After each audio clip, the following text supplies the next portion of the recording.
అదేది ఏం చేస్తున్నాం ధర్నా కూర్చోండి. నమస్తే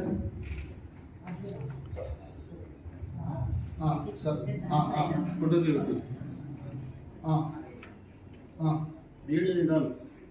క్యాబ్ నువ్వు లక్ష్మీ సార్ అలాగే అలాగే అలాగే అలాగే అలాగే సార్ 2 సంవత్సరాలు సార్ అవును సంవత్సరమే సార్ ఇది 10వ రిప్రజెంటేషన్. కొంచెం మీరు ధర్నా కూర్చోండి తప్ప రెండోది ఏం లేదు. ఆపద మీరు మమ్మల్ని నిందించద్దు. కూర్చుంటే ధర్నా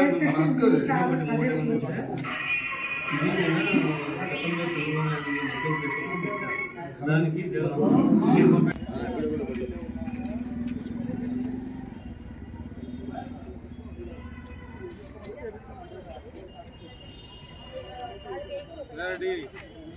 మా ఉత్తర పత్రికల్లో వచ్చేదే ఇది రాయస్లే ఫోటో వీడియో. ఓకే. ఆంధ్రప్రదేశ్ రాష్ట్ర ప్రజలకు ప్రజాపక్షం పార్టీ అధ్యక్షుడు పుత్తా లక్ష్మీ నమస్కారాలు. ఈ పొద్దు విషయం ఏమంటే 2014 నుండి 2019 వరకు అప్పటి టీడీ ప్రభుత్వము 2012లో ఉన్న మద్యం పాలసీ అంటే బార్ల లైసెన్సులను ప్రివిలేజెస్ బార్లు ప్లస్ మద్యం దుకాణాల యొక్క ప్రివిలేజెస్ ఫీజులు రద్దు చేయడంతో ఇది ఎటువంటి ఆర్థిక శాఖ అనుమతులు కానీ క్యాబినెట్ ఆమోదం కానీ లేకుండా రద్దు చేయడంతో ఒక్కొక్క సంవత్సరానికి 1,400 కోట్లు రాష్ట్ర ఖజానాకు నష్టం వాటిల్లిందని.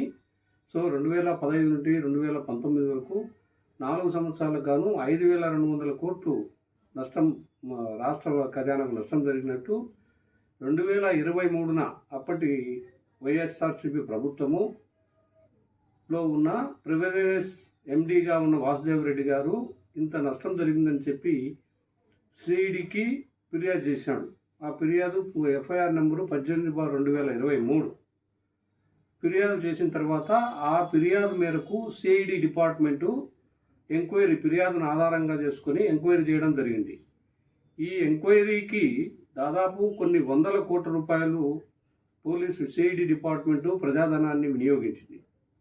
అటు తర్వాత ఆ కేసులో అప్పటి ముఖ్యమంత్రిగా ఉన్న చంద్రబాబు నాయుడు గారు, అప్పుడు ఎక్సైజ్ శాఖ మంత్రి కొల్లు రవీంద్ర గారు ఇద్దరు ముద్దాయిలుగా ఉంటూ ఇంకా కొంతమంది మీద ఆ కేసు నమోదు చేయడం జరిగింది.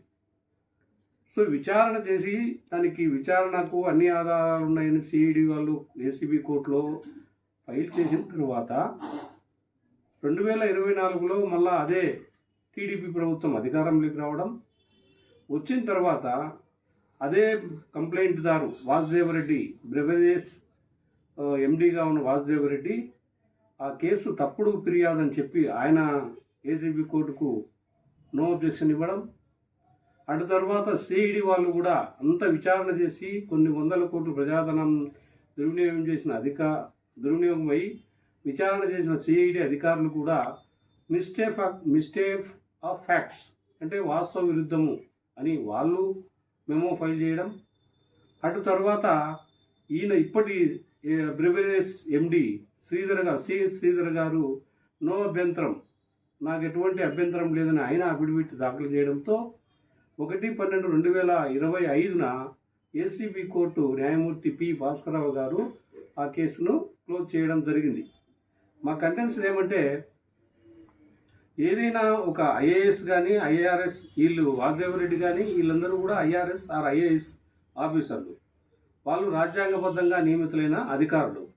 వాళ్ళకు అన్ని ఫెసిలిటీలు ప్రజలు కట్టిన పన్నుల నుండి వాళ్ళు అన్ని ఫెసిలిటీలు జీతాలు కూడా తీసుకుంటారు. మరి ఇటువంటి అన్ని ఆధారాలతో ఫిర్యాదు చేసిన అధికారి ప్రభుత్వం మారిన వెంటనే అది తప్పుడు ఫిర్యాదు అని చెప్పి ఆయన నో అబ్జెక్షన్ సర్టిఫికేట్ ఇవ్వడం, మరి మొదట ఎఫ్ఐఆర్ నమోదైన తర్వాత విచారణ చేపట్టేటప్పుడు సిఐడి అధికారులు మరి ఆ రోజు ఎందుకు వాళ్ళు వాస్తవ విరుద్ధమైన కేసును విచారణ చేయకుండా మానుకోలేదు? మరి విచారణ చేసినారు కదా. మరి ప్రభుత్వం మారిన తర్వాత ఎవరి కొద్ది వాళ్ళు, ఫిర్యాదుదారుడేమో నాకు అబ్జెక్షన్ లేదు మీరు క్లోజ్ చేసుకుంటే అంటాడు, సిఐడి అధికారులేమో వాస్తవ విరుద్ధమైన కేసుని వాళ్ళు అంటారు. సో ఈ విధంగా కేసును క్లోజ్ చేసుకుంటా పోయినప్పుడు అప్పటికేమో ప్రజాధనం 100 కోట్ల ఖర్చు అయింది కదా. మరి ఈ విధంగా చేసుకుంటా వెళ్ళినప్పుడు ప్రభుత్వం మారినప్పుడల్లా కేసులు క్లోజ్ చేసుకుంటే మరి ఈ చట్టాలు ఎందుకు, ఈ పోలీసులు ఎందుకు? మరి ఈ చట్టాలు పోలీసులు అన్నీ ఓన్లీ సామాన్యులకేనా కాదా అనే పద్ధతిలో మేము ప్రజాపక్షం పార్టీ తరఫున అడుగుతున్నాము. సో ఈరోజు మేము మండల తహసీల్దార్ ద్వారా మేము కన్సర్న్ అధికారులకు మా డిమాండ్ను కూడా వాళ్ళని పంపడం జరిగింది. కాబట్టి భవిష్యత్తులో కూడా ఏదైనా ఒక ఐఏఎస్ కానీ ఐపీఎస్ అధికారి కానీ కంప్లైంట్ చేసినారంటే అన్ని ఆధారాలతోనే కంప్లైంట్ చేస్తారు. తర్వాత దాన్ని ఉపసంహరించుకోవడం అనేది ఇది ప్రజలకు ద్రోహం చేయడమే, ప్రజాధనానికి నష్టం కలిగించడమే అవుతుంది.